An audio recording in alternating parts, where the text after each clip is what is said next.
تفہیم القرآن، روزانہ ایک رکوع، ترجمہ و تفسیر کے ساتھ قرآن کو سمجھیں۔ سبسکرائب کریں اور جڑے رہیں۔ یا ایھا الذین آمنوا لا تسألوا عن اشیاء ان تبد لکم تسؤکم وَإِن تَسْأَلُوا عَنْهَا حِينَ يُنَزَّلُ الْقُرْآنُ تُبْدَ لَكُمْ عَفَا اللَّهُ عَنْهَا وَاللَّهُ غَفُورٌ حَلِيمٌ۔ اے لوگو جو ایمان لائے ہو، ایسی باتیں نہ پوچھا کرو جو تم پر ظاہر کر دی جائیں تو تمہیں ناگوار ہوں، لیکن اگر تم انہیں ایسے وقت پوچھو گے جبکہ قرآن نازل ہو رہا ہو تو وہ تم پر کھول دی جائیں گی۔ اب تک جو کچھ تم نے کیا اسے اللہ نے معاف کر دیا، وہ درگزر کرنے والا اور بردبار ہے۔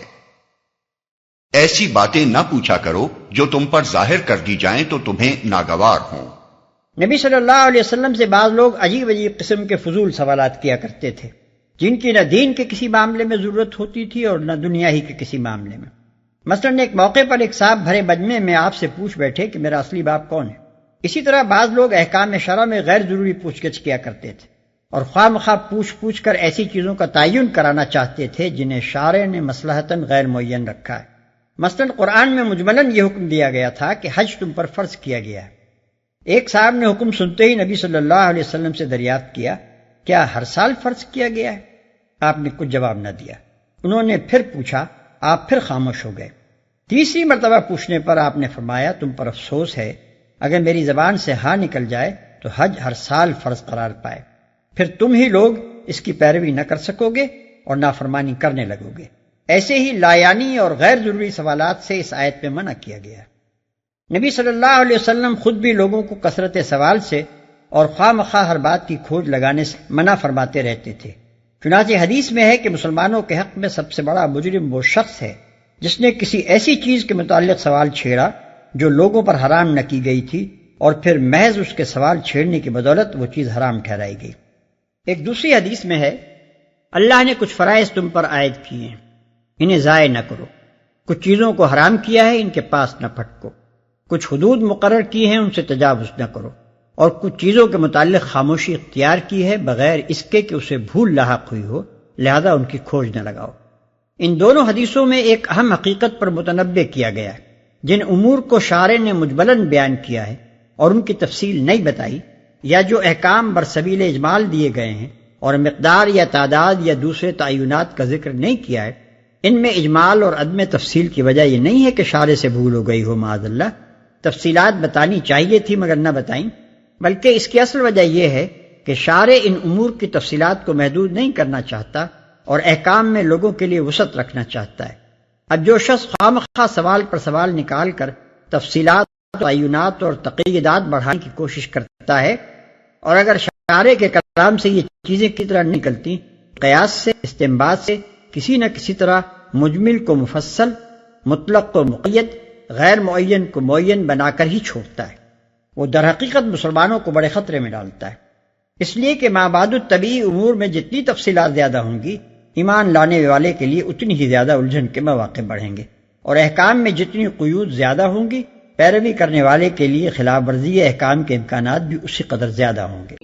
قد سألها قوم من قبلكم ثم أصبحوا بها كافرين۔ تم سے پہلے ایک گروہ نے اسی قسم کے سوالات کیے تھے، پھر وہ لوگ انہی باتوں کی وجہ سے کفر میں مبتلا ہو گئے۔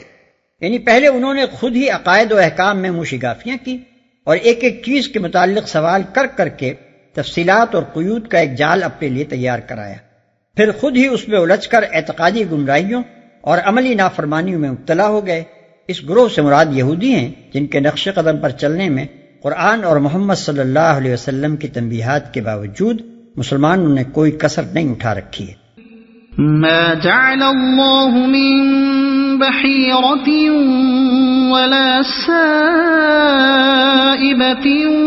ولا وصيلة ولا حام ولكن الذين كفروا ولكن الذين كفروا يفترون على الله الكذب وأكثرهم لا يعقلون۔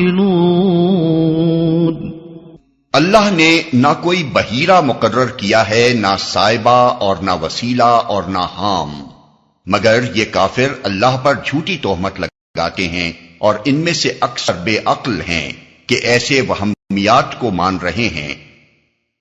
اللہ نے نہ کوئی بحیرہ مقرر کیا ہے، نہ سائبہ اور نہ وسیلہ اور نہ حام۔ جس طرح ہمارے ملک میں گائے، بیل اور بکرے خدا کے نام پر یا کسی بت یا قبر یا دیوتا یا پیر کے نام پر چھوڑ دیے جاتے ہیں اور ان سے کوئی خدمت لینا یا انہیں ذبح کرنا یا کسی طور پر ان سے فائدہ اٹھانا حرام سمجھا جاتا ہے، اسی طرح زمانے جاہلیت میں اہل عرب بھی مختلف طریقوں سے جانوروں کو پن کر کے چھوڑ دیا کرتے تھے اور ان طریقوں سے چھوڑے ہوئے جانوروں کے الگ الگ نام رکھتے تھے۔ بحیرہ سونٹنی کو کہتے تھے جو 5 دفعہ بچے جن چکی ہو، آخری بار اس کے ہاں نر بچہ پیدا ہوا ہو، اس کا کان چیر کر اسے آزاد چھوڑ دیا جاتا تھا، پھر نہ کوئی اس پر سوار ہوتا، نہ اس کا دودھ پیا جاتا، نہ اسے ذبح کیا جاتا، نہ اس کا اون اتارا جاتا۔ اسے حق تھا کہ جس کھیت اور جس چراگاہ میں چاہے چرے اور جس گھاٹ سے چاہے پانی پیے۔ سائبہ اس اونٹ یا اونٹنی کو کہتے تھے جسے کسی منت کے پورا ہونے یا کسی بیماری سے شفا پانے یا کسی خطرے سے بچ جانے پر بطور شکرانے کے پن کر دیا گیا ہو۔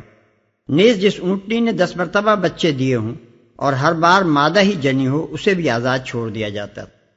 وسیلہ، اگر بکری کا پہلا بچہ نر ہوتا تو وہ خداؤں کے نام پر ذبح کر دیا جاتا، اور اگر وہ پہلی بار مادہ جنتی تو اسے اپنے لیے رکھ لیا جاتا تھا، لیکن اگر نر اور مادہ ایک ساتھ پیدا ہوتے تو نر کو ذبح کرنے کے بجائے یوں ہی خداؤں کے نام پر چھوڑ دیا جاتا تھا اور اس کا نام وسیلہ تھا۔ حام، اگر کسی اونٹ کا پوتا سواری دینے کے قابل ہو جائے تو اس بوڑھے اونٹ کو آزاد چھوڑ دیا جاتا تھا۔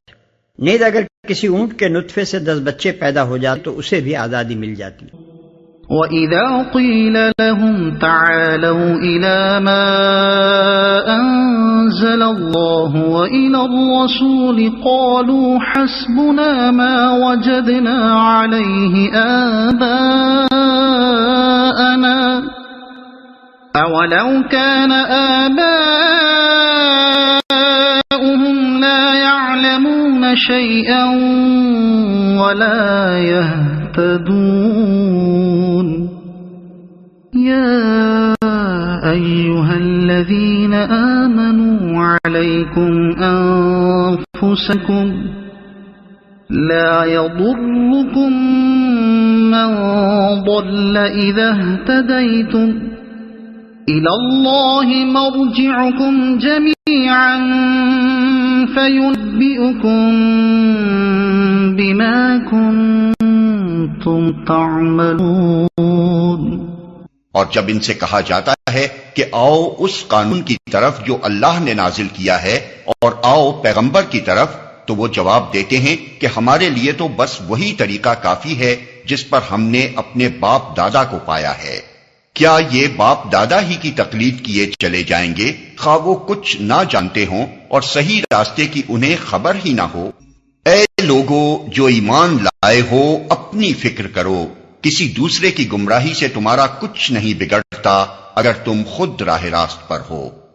اللہ کی طرف تم سب پلٹ کر جانا ہے، پھر وہ تمہیں بتا دے گا کہ تم کیا کرتے رہے ہو اگر تم خود راہ راست ہو۔ یعنی بجائے اس کے کہ آدمی ہر وقت یہ دیکھتا رہے کہ فلاں کیا کر رہا ہے اور فلاں کے عقیدے میں کیا خرابی ہے اور فلاں کے اعمال میں کیا برائی ہے، اسے یہ دیکھنا چاہیے کہ وہ خود کیا کر رہا ہے۔ اسے فکر اپنے خیالات کی، اپنے اخلاق اور اعمال کی ہونی چاہیے کہ کہیں وہ خراب نہ ہو۔ اگر آدمی خود اللہ کی اطاعت کر رہا ہے، خدا اور بندوں کے جو حقوق اس پر عائد ہوتے ہیں انہیں ادا کر رہا ہے، اور راست روی اور راست بازی کے مقتضیات پورے کر رہا ہے جن میں لازماً امر بالمعروف اور نہی عن المنکر بھی شامل ہے، یقیناً کسی شخص کی گمراہی اور کجروی اس کے لیے نقصان دہ نہیں ہو سکتی۔ اس آیت کا یہ منشا ہرگز نہیں ہے کہ آدمی بس اپنی نجات کی فکر کرے، دوسروں کی اصلاح کی فکر نہ کرے۔ حضرت ابوبکر صدیق رضی اللہ تعالی عنہ اس غلط فہمی کی تردید کرتے ہوئے اپنے خطبے میں فرماتے ہیں، لوگوں تم اس آیت کو پڑھتے ہو اور اس کی غلط تعویل کرتے ہو۔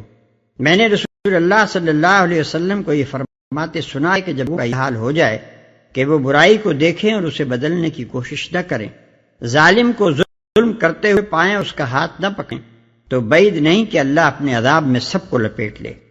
خدا کی قسم تم کو لازم ہے کہ بھلائی کا حکم دو اور برائی سے روکو، ورنہ اللہ تم پر ایسے لوگوں کو مسلط کر دے گا جو تم میں سب سے بدتر ہوں گے، اور وہ تم کو سخت تکلیفیں پہنچائیں گے، پھر تمہارے نیک لوگ خدا سے دعائیں مانگیں گے پر وہ قبول نہ ہوں گی۔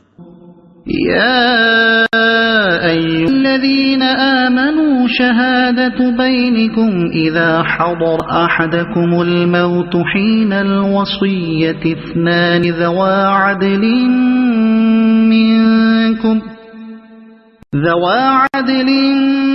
منكم أو آخران من غيركم إن أنتم ضربتم في الأرض فأصابتكم مصيبة الموت تحبسونهما من بعد الصلاة فيقسمان بالله إن ارتبتم لا نشتري به ثمنا ولو كان ذا قربى ولا نكتم شهادة الله إذا لمن الآثمين۔ اے لوگو جو ایمان لائے ہو، جب تم میں سے کسی کی موت کا وقت آ جائے اور وہ وصیت کر رہا ہو تو اس کے لیے شہادت کا نصاب یہ ہے کہ تمہاری جماعت میں سے وہ صاحب عدل آدمی گواہ بنائے جائیں، یا اگر تم سفر کی حالت میں ہو اور وہاں موت کی مصیبت پیش آ جائے تو غیر مسلموں ہی میں سے 2 گواہ لے لیے جائیں۔ پھر اگر کوئی شک پڑ جائے تو نماز کے بعد دونوں گواہوں کو مسجد میں روک لیا جائے اور وہ خدا کی قسم کھا کر کہیں کہ ہم کسی ذاتی فائدے کے عوض شہادت بیچنے والے نہیں ہیں، اور خواہ کوئی ہمارا رشتہ دار ہی کیوں نہ ہو ہم اس کی رعایت کرنے والے نہیں، اور نہ خدا واسطے کی گواہی کو ہم چھپانے والے ہیں۔ اگر ہم نے ایسا کیا تو گناہگاروں میں شمار ہوں گے۔ تمہاری جماعت میں سے 2 صاحب عدل آدمی گواہ بنائے جائیں، یعنی دیندار، راست باز اور قابل اعتماد مسلمان۔ اگر مسلموں ہی میں سے 2 گواہ لے لیے جائیں۔ معلوم ہوا کہ مسلمانوں کے معاملات میں غیر مسلم کو شاہد بنانا صرف اس حالت میں درست ہے جبکہ کوئی مسلمان گواہ بننے کے لیے میسر نہ آ سکے۔ فَإِنْ عُثِرَ عَلَىٰ أَنَّهُمَا اسْتَحَقَّا إِثْمًا فَآخَرَانِ يَقُومَانِ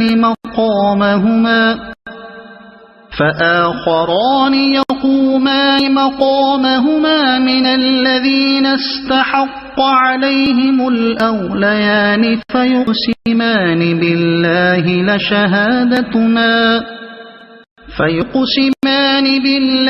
لَشَهَادَتُنَا أَحَقُّ مِنْ شَهَادَتِهِمَا وَمَا اعْتَدَيْنَا إِنَّا إِذًا لَمِنَ الظَّالِمِينَ۔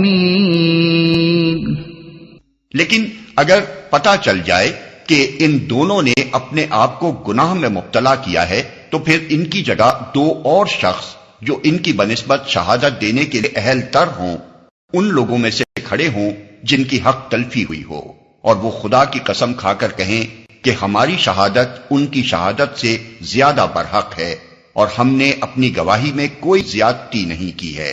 اگر ہم ایسا کریں تو ظالموں میں سے ہوں گے۔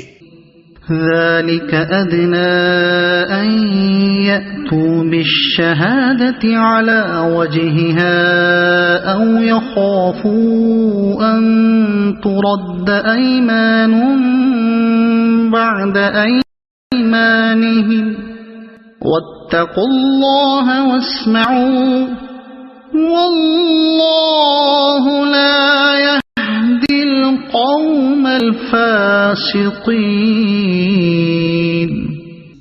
اس طریقے سے زیادہ توقع کی جا سکتی ہے کہ لوگ ٹھیک ٹھیک شہادت دیں گے، یا کم از کم اس بات کا خوف کریں گے کہ ان کی قسموں کے بعد دوسری قسموں سے کہیں ان کی تردید نہ ہو جائے۔ اللہ سے ڈرو اور سنو، اللہ نافرمانی کرنے والوں کو اپنی رہنمائی سے محروم کرتا ہے۔ اگر آپ کو یہ ویڈیو پسند آئی ہو تو اسے لائک کریں، دوسروں تک پہنچانے کے لیے شیئر کریں، اور مزید ایسی ہی معلوماتی ویڈیوز کے لیے ہمارے چینل عبد المالک ہاشمی کو سبسکرائب ضرور کریں۔ نئی اپڈیٹس کے لیے بیل آئیکن دبائیں تاکہ آپ کو ہماری ہر نئی ویڈیو بر وقت مل سکے۔ آپ کی حوصلہ افزائی ہمیں مزید بہترین مواد بنانے میں مدد دے گی۔ شکریہ۔